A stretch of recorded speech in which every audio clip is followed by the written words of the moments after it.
આપણે એ પટેલ બનવું છે. પટેલ એટલે ગામનો પટેલ કહેવાય, આખા ગામનું ધ્યાન રાખે, હે ને. હું નાત જાત ધર્મ વ્યવસ્થામાં માનતો નથી, હું વ્યક્તિમાં માનું છું કે વ્યક્તિથી સમાજ છે, સમાજથી વ્યક્તિ નથી. વ્યક્તિ મજબૂત થવો જોઈએ, એક એક વ્યક્તિ મજબૂત થવો તો સમાજ મજબૂત થાય.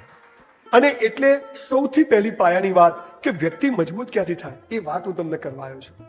તમે જુઓ, હાલ હું અહીંયા ફોટો પાડું તો બધા જીવનમાં મજા નથી. કરોડપતિ હોય, રોડપતિ હોય, ભિખારી હોય, એમએલએ હોય, એમપી, જેને જુઓ મોટા થાવ ખબર પડશે. તને હું પડી મને પડશે. તું દિવેલ પીધેલો ફરે, હું દિવેલ પીધેલો ફરી. તમે હાલ હસો તો કેવા લાગો છો, ફેર એન્ડ લવલી જેવા. હમણાં બહાર લઈ સ્કૂટર ચોગ્યું. કેટલી ચિંતાઓ, કેટલો ભય. લગ્ન થશે કે નહીં થાય, નોકરી મળશે કે નહીં મળે, જીવન સાથી મળશે કે નહીં મળે, મળશે કેવું ચાલશે, લોચા તો નહીં પડે, છોકરા થશે કે નહીં થાય, એને નોકરી મળશે કે નહીં થાય. કેટલી ચિંતા. નોકરી મળશે તો પોસ્ટિંગ કેવો થશે, સતત ભય, સતત ચિંતા. કેમ? આપણું કન્ડિશનિંગ ખોટું થયું. તમે કાલે કલેક્ટર બનશો, પીએસઆઈ બનશો, નહીં બનો, પટાવાળા બનશો, કશું નહીં કરો. જરૂર નહીં તમે બધા આટલા બધા બને તો ગુજરાતમાં દાટ વળી જાય. બીજા બનશે ને, બધા આવું કરતા હશે. પણ જીવન આખી જુદી વાત છે સાહેબ. 5 લાખ રૂપિયાનું ડાઇનિંગ ટેબલ આવે પણ 5 લાખમાં ભૂખ ના આવે. 5 લાખનો પલંગ આવે પણ 5 લાખમાં ઊંઘ ના આવે. જીવન શું છે ખબર નથી સાહેબ. બહુ નમ્રતાથી કહું છું, જે બોલું છું એ જીવું છું, જે જીવું છું એટલું જ બોલું છું.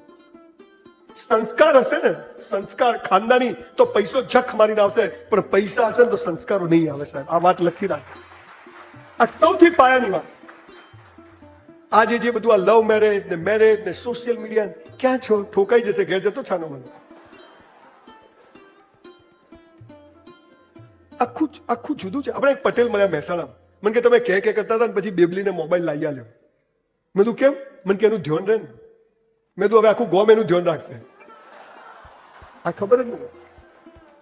દરેક વસ્તુના સોશિયલ મીડિયા ના હોત તો તમે મને ઓળખતા ના હોત. કોઈ સંજય રાવલ, હું સીધો 54 વર્ષનો જન્મ્યો નથી. હતો જ તમને ખબર હવે. પણ તમને ખબર હતી કે આ નોટ અહીંયા આવશે? આવી ગઈ. હે હાલ આપણે મંદિર જતા ને કૂતરું બટકું ભરી જાય. આપણે કેવું બટકું ભરવા ગયા હતા? અરે પ્રેમ આપણે કરીને લગ્ન બીજો કરી જાય. જોયું? જીવન આખું જુદું છે. તમને શું ભણાવે છે? એક સિલેબસ હોય, સિલેબસ તૈયાર કરવાનો, પરીક્ષા તોય હાલું નપાસ થઈ જાય. જીવનમાં સાલો સિલેબસ જ નથી. રોજ સવારે નવી માકડ, નવી ચેલેન્જ. તો એના માટે તૈયાર રહેવાની મારી પાયાની વાત છે. Life is so beautiful. સાલું કોઈ કહેતું નથી. એક બાજુ 300 ધર્મ અને 3000 સંપ્રદાયો છે. હે ડુંગળી ખવાય ને બટાકા ના ખવાય.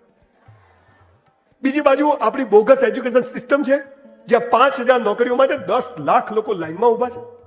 આવા સમયે બરોબર છે જીવનની તૈયારી કરવી, પરીક્ષાઓ આપવી, આ તો this is all process of life. પણ એક સારા માણસ બનવું. વિવેકાનંદને વાંચીએ, સરદાર પટેલને વાંચીએ, સરદાર પટેલનું પુતળું જોવા જઈએ, પણ સરદાર પટેલ ગુજરી જાય ને, ખિસ્સામાં 150 રૂપિયા હોય અને એ મણીબેનને કહે કે સરકારી કોર્સમાં આપી દે, એને પટેલ કહેવાય.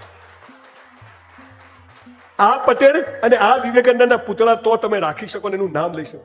વરઘોડા કાઢે, ઉઠો જાગો, ધ્યેય પ્રાપ્તિ સુધી મંડ્યા રહો. ઉઠાડે કોણ? ધ્યેય કોણ બતા? અને મંડ્યા. અત્યારે લગભગ છોકરાઓ સરકારી નોકરીઓ કેમ શોધે છે? બહુ કડવું. જો સાહેબ છે ને, હું પાલનપુર ચંદ્રકાંત બક્ષીના ગામનો છું. અમારી જબાન બહુ ખરાબ હોય, પટેલ જેવી, પણ દિલ બહુ સાફ હોય. જે ઠોકી દે. મને લગભગ બીજી વાર નહીં બોલાવતા લોકો, કે હાલ બધું પતાઈ જશે. પણ ના બોલાતા આપણો ક્યાં ધંધો છે?